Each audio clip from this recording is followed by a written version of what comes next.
I think there's such a deep message in you know, the things that you said about Marley, the things you said about Waits. I'll have to obviously ask you about U2 in a second, but there seems to be this sense of, you know, finding great people and letting them do their thing. I think, as I was saying when we were talking earlier today, I think we're at a time now where there are virtually no independent labels. For most of the record business, there are a lot of independent labels. At the moment, when I say there are in fact actually thousands of independent labels, but all of them are really tiny. So there isn't really, like when there was Island, Virgin, Chrysalis, A&M, there are no labels like that anymore. And so the record business is pretty much geared to the financial world.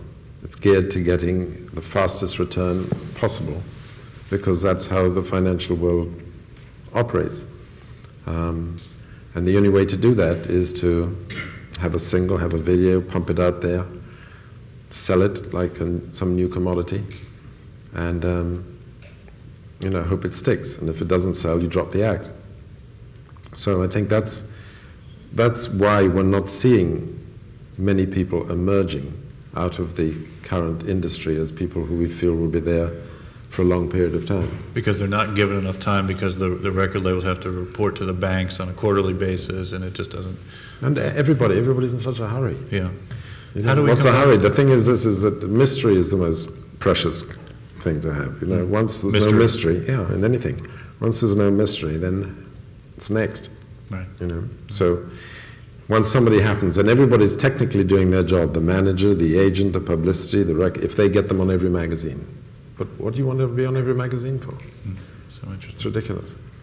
So how do we combat that? Well, how do we combat that? Well, you can only go your own way. And, you know, you're talking to me, this is just my way. I'm not saying it's the right way, it's the way that works for me.